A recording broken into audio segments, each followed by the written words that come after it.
Hi, everyone. Hope you're doing okay. Hope you had a really good weekend. Today is Monday, um, September 21st. So, here is what we're going to do for our module today.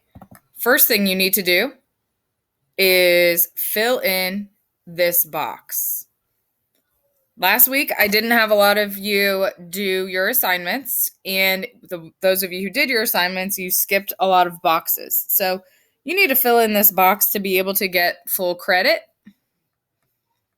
Our agenda today, stop, pause, look over it. Here's our vocabulary: seized, hesitate, watchful, scrawled, ditty, refrain, restless. And let me tell you, we're learning about poems this week, and it is quite difficult. You need to come to the meeting at 4 o'clock because I'm going to be going over the genre of poems even more, because poetry is kind of tricky. So, our focus today and our objective today is to ask and answer questions. So, what questions do you have about questions? Remember, asking and answering questions is our objective for the day. You need to fill this in. Why is asking and answering questions important? Is it important? Now is the time to discuss. So, stop right here, pause, fill this in. Okay, this part's really important. Our success criteria for today. We are in 5th grade. And I've noticed, and I've talked about this before, that a lot of us think that it is okay to not answer in a complete sentence.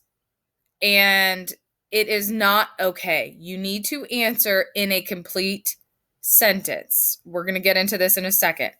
So today, you need to restate the question in your answer. I'm going to explain how to do that. You're going to use the text to find your answer and use a full sentence. So, how 5th graders should answer questions with an open response. So, first thing, you're going to restate the question and the answer. You are going to use a full sentence. Good sentences, the kind that you need a capital letter in the beginning and a period or some kind of punctuation at the end. So, for example, if you look over here, what is your favorite color? Answer: my favorite color is pink. Look, happy Mrs. Gassaway.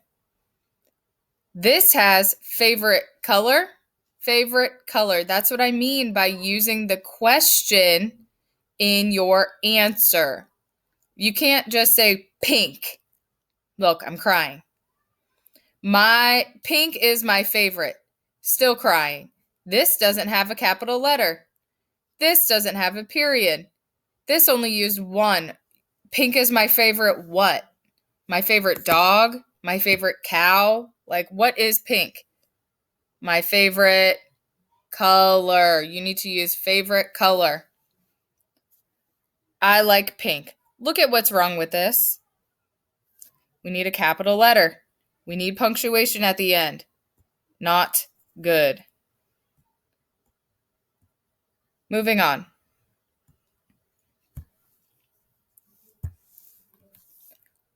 So,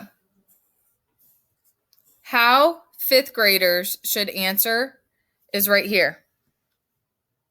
This is the criteria. You need to do this slide. So, here are the directions. Use these emojis over here to, after you read the sentence. The happy Mrs. Gassaways mean that the sentence was good. The sad Mrs. Gassaways mean this is not how you answer it. So I'm going to show you how to do the first one, then you're going to do the rest on your own. What is your favorite food? Pizza. Is that how we answer? In my head, I'm thinking, does that restate the question in my answer? No, it should say, my favorite food is pizza. It has a capital letter, but does it have a period? No. So I'm going to drag a sad Mrs. Gassaway. Oop. That is sad. Mrs. Gassaway's sad at that. So now you are going to do the rest on your own. You need to do 1, 2, 3, 4 on your own. This is part of your 50 points today. You need to do all of these. Moving on to our next lesson, next part of the lesson. You need to go to page 145 and read 145 to the end of the story. Pause after you're done with the story. It's a bunch of poems. It's really easy reading. You need to pause right now, read the story, and come back. Okay. So now that you're done reading the story, I'm going to model for you how I would ask and answer questions. So here's the story. Here's the page that I'm looking at. So I read, after most poems in this section, you'll see a label that identifies the poem's form. You'll learn more about the forms in Ryan O'Brien's Guides to Poetic Form at the end of the selection. It started with a rhythm, and a rhyme. It wouldn't let me stop. It ate up all my time. Rhythm. I was seized by a rhythmical beat. It was something I could not delete. I went crazy with rhyme. It just gobbled my time. It had me clapping and tapping my feet.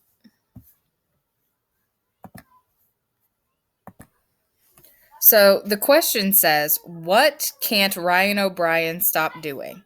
And after reading the whole story, I noticed that he can't stop making poems. So I know I need to restate the question in my answer. Ryan O'Brien cannot stop writing poems. He also is rhyming all the time. So I looked in the text. I kind of had to make an inference of what he couldn't stop doing, and I used a full sentence. If you writing poems, you will not get full credit. And each one of these is worth 3 points. 3 points. So you have to restate for a point. You have to use the text to find your answer for a point, and use a full sentence for a point. So you are going to name 3 surfaces on which Ryan writes, list 2 pairs of rhyming words from any of the poems. So you would put 2 pairs from the poem Rhythm are beat and delete, or something like that. You also have to fill in all the answers here and our critical vocabulary for the week. So you have a bunch of slides to do. If you have any questions, email me. I'll be by my computer today.